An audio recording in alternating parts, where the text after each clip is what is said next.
Hey everybody, it's me Peppy in the backyard working with my cell phone today. It's been so busy I haven't had time to actually do a YouTube video. But today I want to talk to you guys. I've got this amazing soursop tree.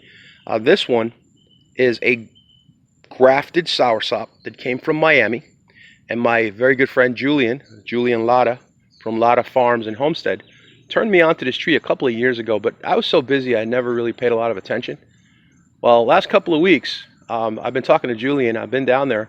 And he's got these trees in 3 gallon, he's got them in 7 gallon, and he's producing tons of these. This is a fantastic tree. It's a precocious soursop. It is self-pollinating. It is very good, very tasty, not a shy bearer at all. Produces quite a bit of soursop. So, you know, I'll have these available probably next year. I'm just getting ready to start grafting a bunch of these. And again, this one's called Miami. Plant is spectacular. I'll bring you more information. In the weeks and months ahead. I'll bring you some more information on it, and I'm hoping to make it down on Julian, and we can do a video together, show you what he has, and he'll tell you much more about it. But it's growing right now in a 15 gallon, very short, kind of wide container.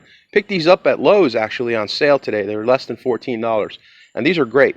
But again, we're going to have these available. Miami is a wonderful soursop, and I could be mistaken, but I think there's another flower coming out over here.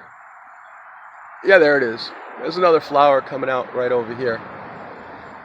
So I'm excited. I really am. I hope you are too, because these guys are coming your way, and they're available from me and Julian. Julian's the originator. He was the one who located it in I believe it was Miami or Hialeah, but anyway, he calls it Miami. And I asked him why Miami, and he goes, "We want to put Miami on the map because this is the best soursop." And I asked him about cold tolerance. He says, "No, it's about as cold tolerant as any other soursop, but the thing is that it seems to be able to resist heavy defoliation, and even if it dies back, it comes back." Now, remember, with a grafted tree, though, that can be tricky, because if it dies where it's grafted, then you're going to have back to the original, and that may not be very good, because that's just a common rootstock of any other soursop. So I am, like I said, excited. Thank you for coming by. I'll throw this little video together. If you guys like this video and you want to keep in touch, please hit the subscribe button, and don't forget to hit that little notification. It's like a little bell. Hit that notification bell, and anytime we do some new videos, we'll pop them out for you, so you guys can see what's going on.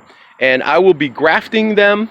Like I said, Julian has already grafted tons of these. Let me just take you a quick look. It's getting dark. This is where I have a bunch of the, these are the Hawaiian abu plants that I have. I have a bunch of kaimito over here. I've got several loquats. These are going to be grafted also. I have a bunch of coffee, geisha coffee, not just regular coffee. I got a bunch of geisha coffee. Hey, you guys are regular subscribers. This is the, right here, we're looking at right here. This is the longan. Remember my longan tree that I did from an air layer? It's doing great, by the way. And then I've got some nice cashew. If you guys want some cashew plants, I've got them on my Etsy channel. I'll put the link down here at the bottom of the video. Over here, I have, this guy is spectacular. I got this from Julian as well. This is a kaimito. This is a white kaimito. You can hardly see it now because it's getting so dark. But this is a white kaimito. And I'll tell you more about this in another video. This has got a great story. It comes out of the Dominican Republic. Maybe I'll just let Julian tell you the story about this amazing kaimito tree that I have right here.